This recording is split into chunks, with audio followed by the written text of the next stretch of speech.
Bismillah, alhamdulillah, wassalatu wassalamu ala rasulillah wa ala alihi wa ashabihi wa man tada ila yaumiddin amma ba'd.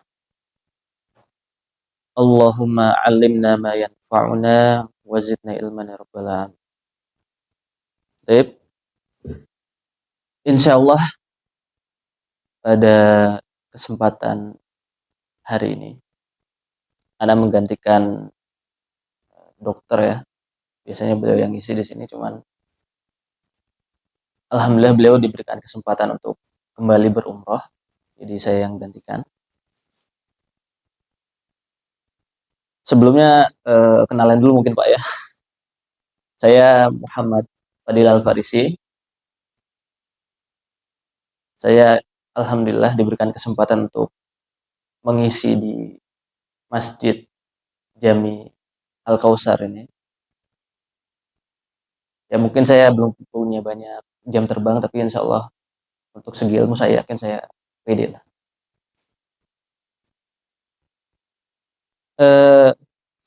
Kita akan mungkin mengulang saja apa yang Dr. Rahendra jelaskan di minggu sebelumnya ya, apa di beberapa minggu yang lalu, sebulan yang lalu, kemarin mungkin. Kita akan lanjutkan pembahasan kita tentang kitab Riyadhus Shalihin. Kitab Riyadhus Shalihin yang dikarang oleh Syekh Muhammad Nasruddin Al-Albani.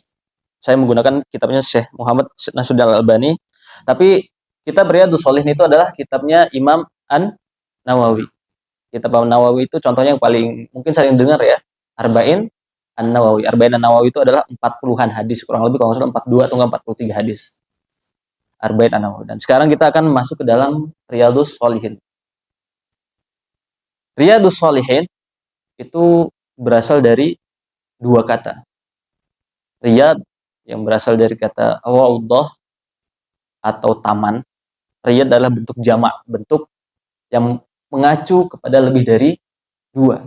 Riyadhus Shalihin artinya adalah tamannya orang-orang soleh.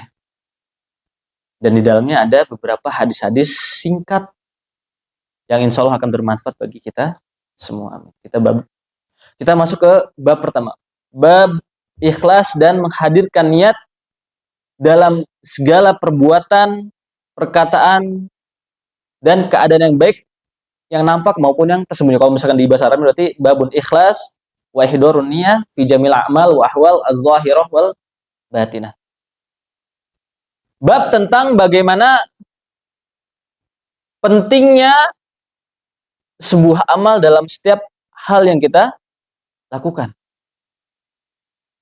Orang hadir ke masjid subuh-subuh, mungkin nggak kalau misalkan dia sekedar datang doang, nggak ada niat sebelumnya? Nggak mungkin Pak, pasti dia ada niat dulu. Saya mau sholat subuh ke masjid. Nggak mungkin tiba-tiba, saya mau misalkan mau makan, terus tiba-tiba masuk ke masjid. Kan nggak mungkin kan? Soalnya pertama kita harus ada niatnya dulu. Karena niat, kata sebagian ulama adalah niat adalah muqaddimatu kulli amal. Muqaddimahnya setiap amal, setiap apa yang kita lakukan. Amalan, kalau misalkan dalam Islam itu ada bukan sekedar apa yang kita lakukan secara fisik. Bukan apa yang kita lakukan secara yang kelihatan doang. Tetapi amalan di dalam Islam itu juga termasuk dengan apa yang berada di dalam hati-hati kita. Amalan hati. Maka di dalam tauhid atau di dalam akidah disebutkan ada dua amalan. Amalan hati dan amalan jawari. Amalan apa bahasa itu? Amalan yang terlihat dan amalan yang tidak terlihat. Amal hati contohnya apa? Misalkan dia senang akan sesuatu, ya enggak? Adalah bentuk amalan dari hati. Iri, dengki, senang akan sesuatu, benci akan sesuatu itu bagian dari amalan hati. Sementara amalan zahir, yaitu amal-amal yang terlihat adalah amalan-amalan yang bisa kita lihat. Contohnya sholat. Sholat bisa dilihat? Bisa. Tapi apakah dia niatnya pasti untuk sholat atau untuk dilihat oleh orang lain? Kita nggak tahu niat.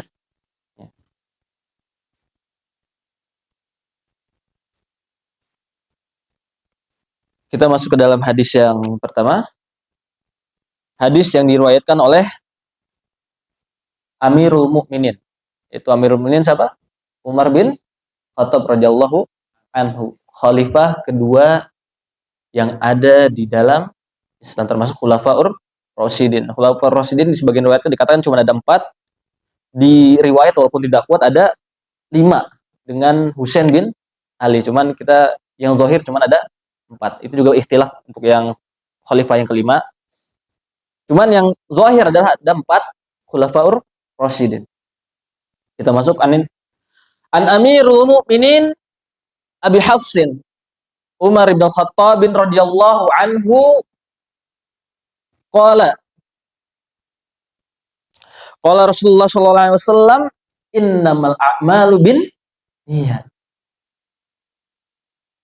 Dikatakan oleh Umar bin Khattab bahwasanya beliau mendengar Rasulullah sallallahu alaihi wasallam bersabda, sesungguhnya setiap amalan kita itu tergantung atas apa yang menjadi niat kita. Berarti apa? Berarti di sini dikatakan niat itu pasti ada dalam setiap amal. Sholat ada niatnya, Pak? Ada. Zakat ada niatnya, Pak? Ada. Puasa ada niatnya, Pak? Ada. Bahkan ketika kita mau, BAB pasti niat dulu, aduh mau BAB nih. Akhirnya ke toilet. Semua hal ada niatnya. Kalau misalkan tidak ada niatnya itu tidak mungkin, karena udah jelas dikatakan oleh Nabi Muhammad SAW yang dimana beliau adalah as-shadiqul masduq, orang yang paling benar.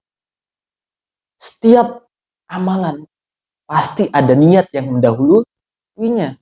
Makanya kalau misalkan Bapak dan Ibu membaca di banyak buku fikih, setiap amalan salah satu syarat sahnya adalah pasti ada niatnya, betul nggak? Sholat, di dalam sholat niat termasuk dalam rukun sholat, ada niatnya. Zakat juga termasuk di dalamnya. Semuanya ada niatnya. Innamal a'malu binniyat wa innamal likulli imri'in ma nawa. Dan setiap orang itu akan dihukumi atau akan diberikan balasan tergantung dari apa yang dia niatkan. Dia niat untuk bekerja contohnya, Pak. Kita ambil contoh yang paling umum aja, bekerja. Kita kerja, kalau niat kita hanya untuk dapat gaji, atau dapat pesangon, atau dapat upah dari orang lain, ya maka yang kita dapatkan hanya upah tersebut, duitnya aja. Tapi kalau misalkan kita bekerja dengan niat untuk memberikan nafkah kepada keluarga kita, kita bekerja untuk membantu kedua orang tua kita, kita bekerja untuk membuat kehidupan kita menjadi kehidupan yang lebih baik, maka hal tersebut akan bernilai ibadah di sisi Allah Subhanahu wa Ta'ala. Berarti gimana? Berarti kalau misalkan kita meniatkan bekerja kita, perginya kita untuk bekerja adalah untuk Allah Subhanahu wa Ta'ala, maka kita akan mendapatkan 2 hal. Yang pertama adalah upah dari apa yang kita kerjakan. Yang kedua adalah pahala di sisi Allah Subhanahu wa Ta'ala. Bayangin dengan pekerjaan yang sama, tetapi yang berbeda hanya di masalah niatnya. Maka beda pula apa yang kita dapatkan. Kemudian dilanjutkan, faman kanat hijratuhu ilallahi wa rasulihi fahijratuhu ilallahi wa rasulihi. Barang siapa yang berhijrah karena Allah dan Rasulnya, maka hijrahnya tersebut akan mendapatkan Allah dan Rasulnya. Kemudian dilanjutkan lagi, waman kanat hijratuhu lid dunya yusibuha aw imra'atin yankihuha, atau dalam sebagian riwayat aw imra'atin yatazawwajuha fahijratuhu ila ma hajara ilaihi. Kemudian setelah Nabi Muhammad SAW menyebutkan pentingnya niat dalam setiap amalan, beliau menyebutkan sebuah contoh amalan. Apa itu amalannya? Adalah tentang hijrah. Hijrah itu, Pak, dalam bahasa artinya adalah taroka, yaitu meninggalkan sesuatu. Kalau dari segi bahasa Arab nih, Pak ya. Kalau misalkan dicari dalam kamus, hijrah artinya taroka sayun, meninggalkan sesuatu. Meninggalkan apa? Ada dua. Imma meninggalkan suatu tempat yang buruk ke tempat yang lebih baik. Itu yang pertama, sebagaimana yang terjadi di zaman Nabi kita Muhammad SAW, yaitu hijrahnya para sahabat dari Mekah ke Madinah.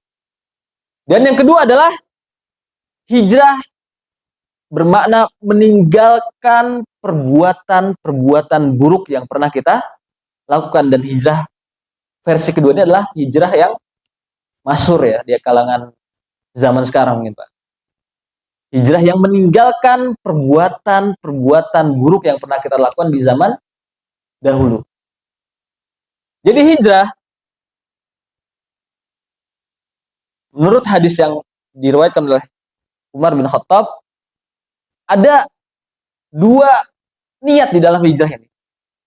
Imma dia niat karena Allah dan Rasulnya, niat ikhlasun lillahi ta'ala, mukhlisuna lahuddin, maka dia akan mendapatkan Allah dan Rasulnya. Di mana jika kita mendapatkan Allah dan Rasulnya, maka kita akan mendapatkan surga Allah Subhanahu wa ta'ala.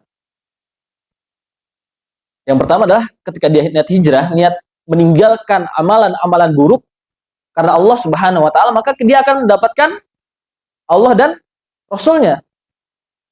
Yang kedua adalah dia hijrah lidunya yusibuha. Dia hijrah atau dia meninggalkan perkara-perkara buruk dikarenakan dunia dan seisinya, harta, tahta, wanita. Aw imra'atin yankihuha, atau dia meninggalkan perkara-perkara buruk karena seorang wanita. Misalkan ada seseorang, dia udah lama nih dia nggak sholat.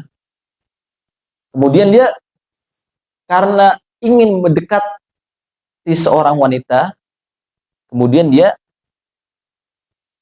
sering sholatnya langsung dijaga dengan niatan untuk mendekati wanita tersebut, bukan karena lillahi ta'ala. Maka dia sholat dia tersebut tidak akan mendapatkan Allah dan Rasulnya, tapi cuma mendapatkan apa yang dia inginkan, bukan Allah dan Rasulnya.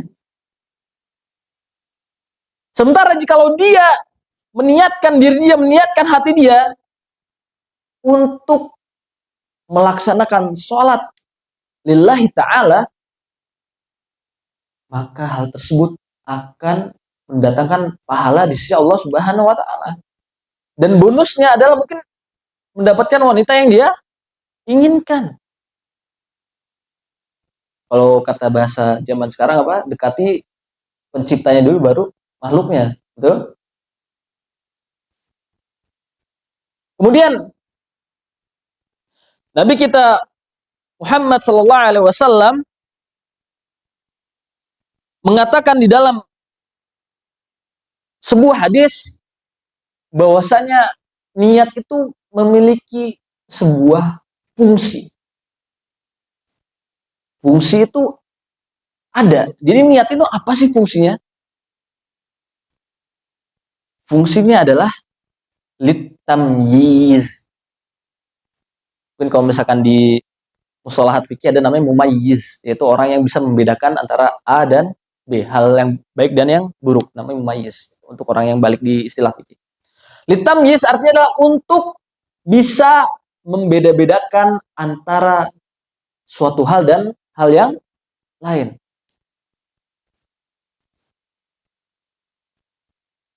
Niat ini digunakan untuk membedakan dua hal secara umum. Yang pertama adalah membedakan antara sebuah amalan dengan amalan yang lain. Yang kedua adalah membedakan antara apakah hamba ini ketika melakukan sesuatu itu ikhlas lillahi ta'ala atau tidak. Kemudian kita masuk yang pertama adalah membedakan antara sebuah amalan dengan amalan yang lain. Nah, membedakan sebuah amalan dengan amalan yang lain bagi lagi Pak, jadi dua.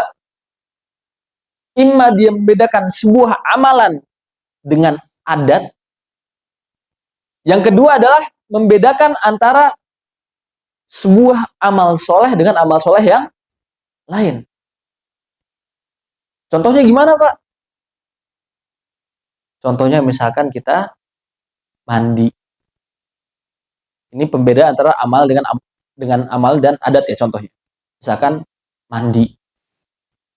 Mandi Pak, itu bagian dari adat kita nggak mandi? Ada yang nggak mandi di sini? Ada kan? Insya Allah semuanya mandi. Alhamdulillah. Mandi itu adalah bagian dari adat kita, betul? Mandi setiap pagi dan sore kalau normalnya mungkin. Atau misalkan kalau yang ekstrimnya pagi, siang, sore mandi semua gitu. Tapi kan biasanya kalau nggak pagi sore atau nggak pagi malam gitu Pak ya. Ketika sebelum berangkat kerja dan setelah pulang dari kerja. Kalau misalkan kita mandi Pak, tetapi mandi kita itu sekedar mandi buat hanya untuk raf'ul hadas wa zawalun najas, untuk mengangkat kotoran-kotoran di dalam tubuh kita. Misalkan kita habis dari tempat yang banyak knalpotnya untuk membersihkan badan kita saja gitu. Ya maka yang kita dapatkan cuma bersihnya badan kita. Betul? Kemudian kalau misalkan yang kedua Pak, kita niat mandi ini untuk mandi sebelum sholat Jumat. Padahal sama-sama mandi. Kira-kira mandi kita yang mandi biasa ini dengan mandi kita yang mandi untuk sholat Jumat, mandi sunnah atau mandi janabah kalau kata orang, dapat pahala tidak? Mandi janabah kita ini dapat. Kenapa? Karena kita mandi dengan niat mengikuti sunnah Rasul kita Muhammad Shallallahu Alaihi Wasallam, maka kita akan mendapatkan dua hal Pak. Yang pertama adalah kita mendapatkan bersihnya. Yang kedua adalah kita mendapatkan pahala dari amalan yang kita lakukan. Beda Pak. Padahal yang beda hanya di bagian niat. Tetapi apa yang menjadi outcome, apa yang menjadi hasil itu berbeda pula. Karena apa? Karena masalah niat ini.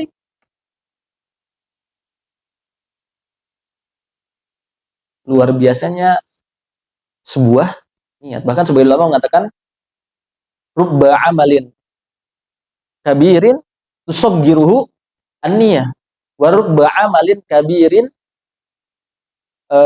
rubba amalin sagirin tukabbiruhu an-niyah.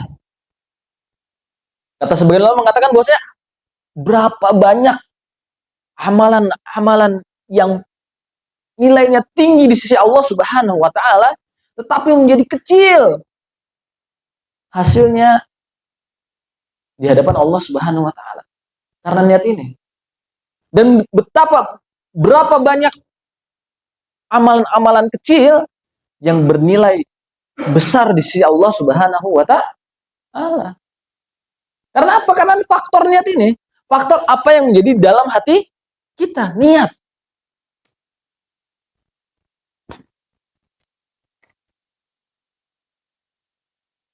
Saya kemarin ketika mengisi khutbah Jumat, saya menceritakan sebuah cerita di mana ada 3 orang yang pertama kali dimasukkan ke dalam neraka.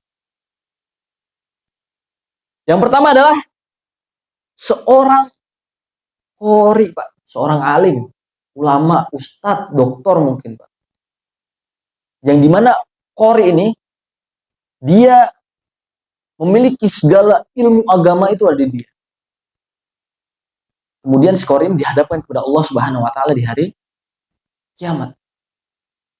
Kemudian Allah berkata, "Wahai qori, apa yang engkau lakukan di dunia sehingga dapat membuatmu masuk ke dalam surga?"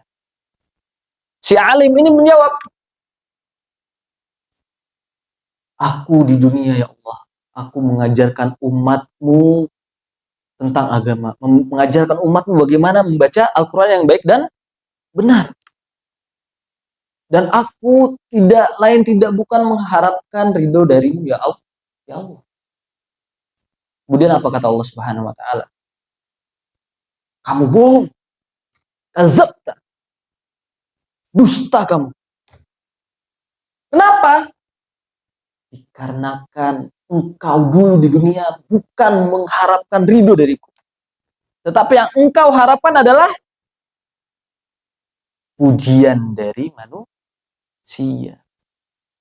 Pujian bahwasanya engkau ingin dikatakan sebagai orang yang alim, orang yang memiliki banyak ilmu, sehingga engkau dikatakan ustadz, kiai, haji, dan segala macam bentuk pujian-pujian di dunia, bukan karena menghadapkan ridho Allah Subhanahu wa taala. Akhirnya si qori tersebut, si alim tersebut dimasukkan ke dalam neraka. A'udzubillah summa a'udzubillah. Yang kedua adalah orang yang suka memberikan uang zakat dan infak atau orang dermawan. Orang yang sering memberikan nafkah di jalan Allah Subhanahu wa taala. Kemudian dihadapkan kepada Allah Subhanahu wa taala, kemudian tanya, sebagaimana pertanyaannya si qori tadi. Apa yang kau lakukan di dunia sehingga membuatmu dimasukkan ke dalam api, ke dalam surga? Kemudian si dermawan ini mengatakan, "Aku ya Allah, ketika berada di dunia menginfakkan sebagian besar hartaku di jalan-Mu ya Allah, hanya mengharap ridho dari-Mu ya Allah." Kemudian Allah Subhanahu wa taala mengatakan kepada si dermawan ini, "Bohong kamu, kadzabta, engkau berbohong. Engkau di dunia bukan ingin mengharapkan ridho dariku ketika menginfakkan hartamu, tetapi hanya ingin dikatakan sebagai orang yang dermawan. Dilulukan namanya di setiap tempat bahwasanya engkau adalah orang paling dermawan di dunia." Maka kemudian orang yang suka memberikan harta ini dimasukkan Allah Subhanahu wa taala ke dalam neraka. Na'udzubillah. Kemudian yang ketiga, ada seorang mujahid, orang yang berjihad di jalan Allah, berperang di jalan Allah. Didatangkan di depan Allah Subhanahu wa taala, kemudian ditanyakan lagi, "Wahai umatku, apa yang kau lakukan di dalam dunia sehingga membuatmu dimasukkan ke dalam surga?" Maka orang ini mengatakan, "Ya Allah, aku ketika di dunia berjihad, berperang, fisabilillah, kukorbankan jiwa dan ragaku hanya di jalan-Mu ya Allah." Kemudian Allah Subhanahu wa taala mengatakan, "Kadzabta, engkau bohong." Bohong kau. Bohong kenapa? Bohong karena engkau di dunia niatmu bukan karena lillahi ta'ala, bukan karena Allah, tetapi karena ingin dikatakan sebagai pahlawan, hero, sebagai orang yang jagoan. Itu adalah niat. Kemudian dimasukkanlah mujahid tersebut ke dalam api neraka. Jamaah sekalian, ada 3 hal tadi. Yang pertama adalah orang yang alim, orang yang thalabul ilm, orang yang memiliki banyak ilmu. Yang kedua adalah orang yang dermawan, orang yang menginfakkan harta di jalan Allah Subhanahu wa taala. Yang ketiga adalah orang yang berjihad di jalan Allah Subhanahu wa taala. Ini 3 amalan besar. Tetapi ketiga orang ini malah dimasukkan Allah Subhanahu wa taala ke dalam neraka. Kenapa? Karena perkara niat ini. Padahal amalannya dari zahirnya bagus. Tetapi di batinnya, di dalam hati dia tidak sesuai dengan apa yang dia amalkan dari zahir. Niatnya tidak ikhlas karena Allah Subhanahu wa taala. Maka ketiga orang tersebut dimasukkan ke dalam neraka. Na'udzubillah summa na'udzubillah. Kemudian kita lanjut ke hadis yang kedua. Hadis yang diriwayatkan oleh Ummul Mukminin Ummi Abdillah Aisyah radhiyallahu anha. Beliau berkata bahwasanya Rasulullah sallallahu alaihi wasallam bersabda, "Yagzu jaysunil Ka'bata fa iza kanu bi baida minal ardi yuhsafu bi awwaliha wa akhirihim." Qalat qultu ya Rasulullah kaifa yuhsafu bi awwaliha wa akhiriha wa fihim aswaquhum wa man laysa minhum. Qala yuhsafu bi awwalihim wa akhirihim summa yub'asuna ala niyyatihim. Kata Nabi Muhammad SAW, ada satu pasukan menyerbu Ka'bah, maka tatkala mereka berada di tanah lapang, mereka dibenamkan ke dalam bumi. Dari awal pasukan hingga akhirnya. Jadi zaman dulu ada sebuah pasukan yang dia itu menyerang Ka'bah. Kemudian Allah Subhanahu wa taala menenggelamkan pasukan tersebut dari awal dan akhir. Berarti semuanya dimasukkan ke dalam azab Allah Subhanahu wa taala, ditenggelamkan sama Allah Subhanahu wa taala. Kemudian Aisyah radhiyallahu anha ummul mukminin dengan kecerdasan beliau berpikir, ya Rasulullah, kok bisa semuanya ditenggelamkan? Padahal kan nggak semuanya sebetulnya pingin menghancurin Ka'bah ya Rasulullah. Ada sebagian yang datang karena pure niatnya untuk menghancurkan Ka'bah. Ada yang niatnya karena ingin ikut-ikutan doang. Ada yang niatnya karena dipaksa oleh penguasa, dan ada juga niatnya untuk menjilat penguasa. Kan nggak semua niatnya sama ya Rasulullah. Kemudian Nabi Muhammad SAW menjawab, "Summa yub'asuna ala niyatihim." Kemudian semua orang itu akan dibangkitkan di hari kiamat kelak tergantung dari apa yang dia niatkan. Berarti nggak semua orang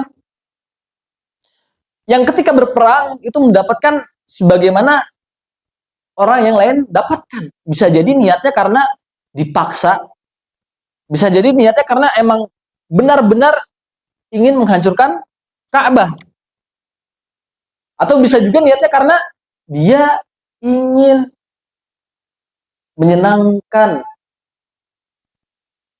penguasa.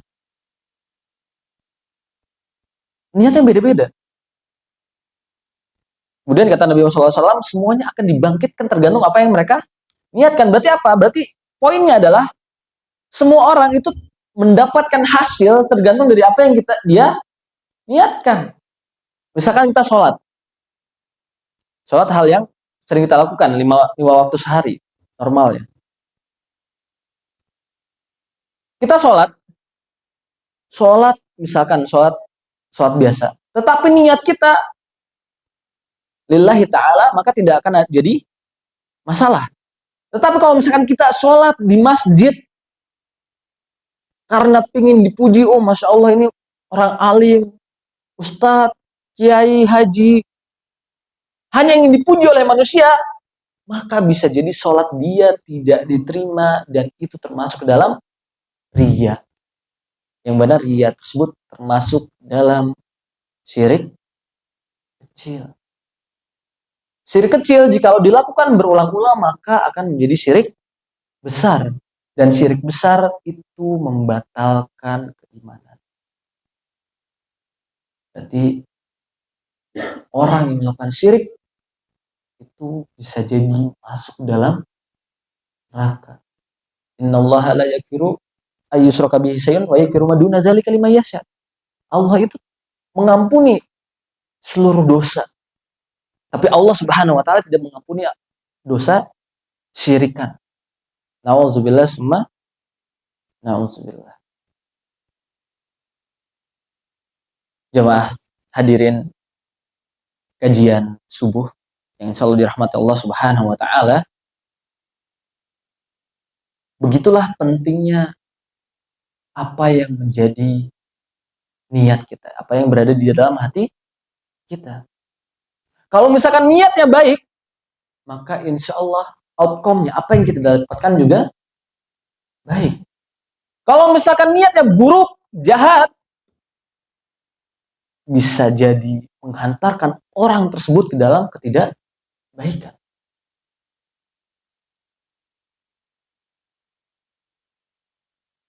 Sekali lagi, ana nasihatkan kepada diri ana sendiri dan kepada jamaah sekalian untuk terus memperbaiki apa yang berada di dalam hati kita, itu bagian dari niat. Mungkin segitu saja, Ustaz ya. Biasa sampai jam berapa, Ustaz? Suruk ya? Berarti 15 menit lagi kurang lebih ya. Kalau gitu mungkin 15 menitnya pertanyaan mungkin, Ustaz. Begitu dari ana. Nahtatim dulu, nahtatim doa kafaratul majlis. Subhanakallahumma bihamdika asyhadu an la ilaha illa anta astaghfiruka wa atubu ilaik. Walhamdulillahirabbil alamin. Ada yang mau bertanya? Baik. Tadi pertanyaan berarti yang Bapak tanyakan adalah takut terjatuh ke dalam riya adalah bagian dari riya tersebut. Betul Pak jawabannya. Karena riya tersebut itu adalah ada dua hal Pak. Pertama, ingin pure niatnya itu misalkan sholat Pak. Sholat niatnya itu pingin dilihat orang. Benar-benar pingin dilihat orang dari awal sholatnya. Atau kedua, dia takut dilihat orang. Dalam artian dia takut hatinya terkena riya. Jadi dia meninggalkan sholat karena dia gak mau terjatuh ke dalam riya. Nah itu juga salah Pak. Yang benar adalah kita sholat niatnya karena Allah Subhanahu wa ta'ala. Dan yang membuat kita terjauh dari ini, kita terhindar dari riya adalah apa? Yang pertama adalah tentunya kita berdoa kepada Allah Subhanahu wa ta'ala untuk dijauhkan kepada riya. Yang kedua adalah kita menguatkan niat kita untuk melakukan ibadah karena Allah Subhanahu wa ta'ala. Kalau misalkan dalam sholat Pak, dalam mazhab Imam Syafi'i dikatakan bahwasanya melafalkan niat adalah bagian dari memperkuat niat kita sehingga tidak terjatuh dalam riya. Walaupun pada dasarnya niat itu bagian dari hati, tapi kalau misalkan dalam mazhab Imam Syafi'i melafalkan niat adalah bagian dari ta'kidun niyah, menguatkan niat tersebut. Gitu Pak. Iya benar Pak, kalau misalkan kita ibadah karena ingin dilihat orang atau enggak kita takut orang melihat kita sehingga kita terjumus dalam riya, itu bagian dari riya Pak. Jadi yang benar adalah kita sholat udah purenya niatnya lillahi ta'ala aja gitu. Lakukan aja gitu. Orang mau nganggap kita apapun itu urusan orang. Yang urusan kita adalah sama Allah Subhanahu wa ta'ala, gitu aja.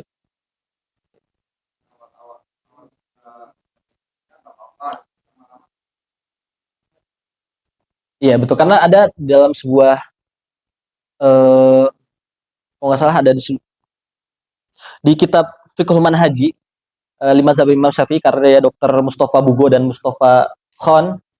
Cari Pak, itu ada bukunya bagus itu. Untuk pemahaman fikih dasar itu bagus, untuk pemahaman fikih Syafi'i dasar. Niat itu nggak khusyuk kan bagian dari sunnah hayat Pak namanya. Sunnah di mana ketika kehusyuan itu adalah efek oleh yang namanya niat. Niat itu ada dua Pak. Maksud tuh niat di dalam sholat tuh dia itu bagian dari rukun kan Pak ya.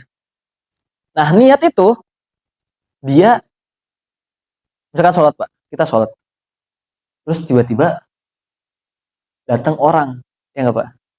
Tadinya misalkan kita sholat niat lillahi ta'ala, terus karena ada orang, akhirnya kita, aduh ada misalkan ada presiden nih, pengen dikata orang baik gitu, orang soleh gitu. Akhirnya kita sholat dilama-lamain, terus baca-bacanya dipanjang-panjangin lah gitu. Itu bagian dari ria juga Pak. Tapi kalau misalkan sampai akhir itu ria, nggak ada lillahi ta'ala, maka itu dikatakan sebagai ria. Tetapi kalau misalkan di dalam perjalanan sholat ini, kita kayak struggle gitu Pak, kayak ya Allah kuatkan niatku ya Allah, padahal di dalam hati itu kan setengah-setengah gitu, kayak setengah lillah, setengah buat ingin dilihat sama orang. Nah itu katanya dikatakan di dalam buku tersebut bahwasanya itu sholatnya sah. Gitu. Tapi kalau misalkan derajat pahalanya ya tentu beda Pak ya. Gitu, gitu Pak. Di dalam sebuah kaidah, kaidah usul fikih, darul mafasid ahabbu ahsanu min jarbil masoleh. Artinya adalah meninggalkan sebuah perbuatan yang baik itu lebih baik daripada datang kepada suatu hal yang jahat. Misalkan kayak gini, kita pakai speaker biasa sampai jam 3 tuh Pak. Enggak, misalkan habis dari taraweh, misalkan di kampung saya, di Kerakal, Gunung, Gadok yang ke atas itu sesepan. Itu Pak, mungkin nggak setiap hari Pak, cuman di waktu-waktu tertentu doang. Mereka apa bahasa mungkin sholawatan Pak ya, sholawatan, tadarusan setiap Ramadan itu Pak. Dari habis taraweh itu sampai ketika mau sahur itu terjadi Pak. Kemudian kan tentunya nggak semua orang suka dengan hal tersebut betul Pak. Akhirnya dikatakan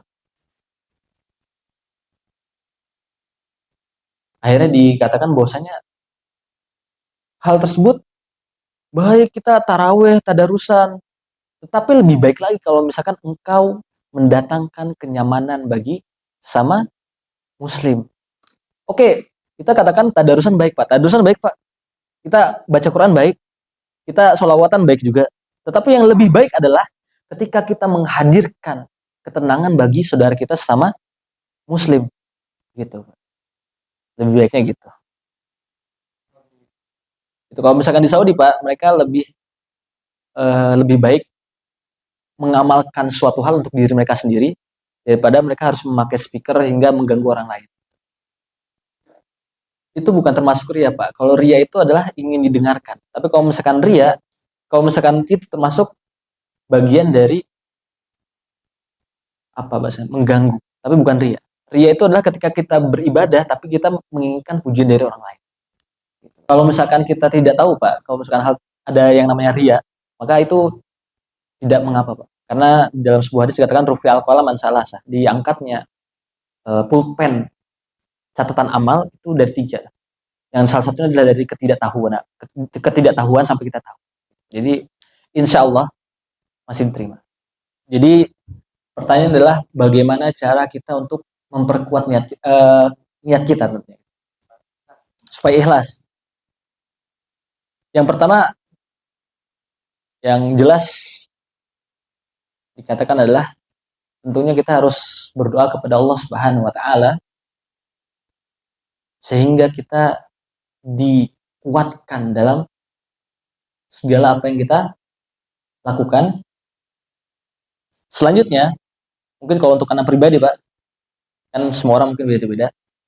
Kalau saya secara pribadi, saya bayangkan ketika saya melakukan sebuah amalan, Allah itu melihat saya. Jadi bukan manusia yang melihat saya. Karena pasti kita ada kayak, misalkan kita lagi sedekah gitu Pak. Sedekah, ada orang nih, 100.000 gitu kan. Atau enggak, zaman sekarang di jadiin vlog gitu, apa dijadiin konten, ngasih orang gitu kan. Itu nggak ngasih tukang es teh gitu, cuman ya ngasih orang gitu, misalkan ngasih orang Pak. Saya ketika misalkan ngasih sesuatu kepada orang, niat saya itu adalah untuk dilihat Allah Subhanahu Wa Taala, bukan dilihat oleh manusia. Itu yang harus ditumbuhkan Pak. Maksudnya itu menumbuhkan bahwasanya Allah Subhanahu Wa Taala melihat apa yang kita lakukan, bukan manusia. Karena emang susah Pak, kalau misalkan nggak tahu ya, kalau misalkan udah terbiasa, manusia kan sifatnya kan meleleh ketika dipuji Pak. Ya nggak? Misalkan dipuji dikit langsung goyang gitu kan.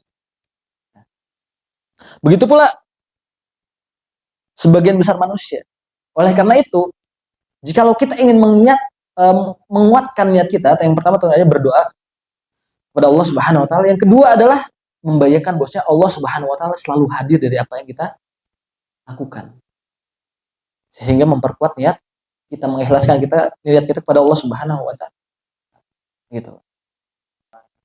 Karena dua hal tersebut itu Pak, kita masuk surga itu sebetulnya bukan karena amalan baik kita Pak. Kita masuk surga itu karena ridho Allah Subhanahu Wa Taala. Jadi kita mau niat melakukan ibadah sebesar apapun, kalau misalkan Allah Subhanahu Wa Taala nggak ridho kepada kita, ya kita nggak akan masuk surganya Allah. Gitu. Jadi ada lagi Pak? Sudah?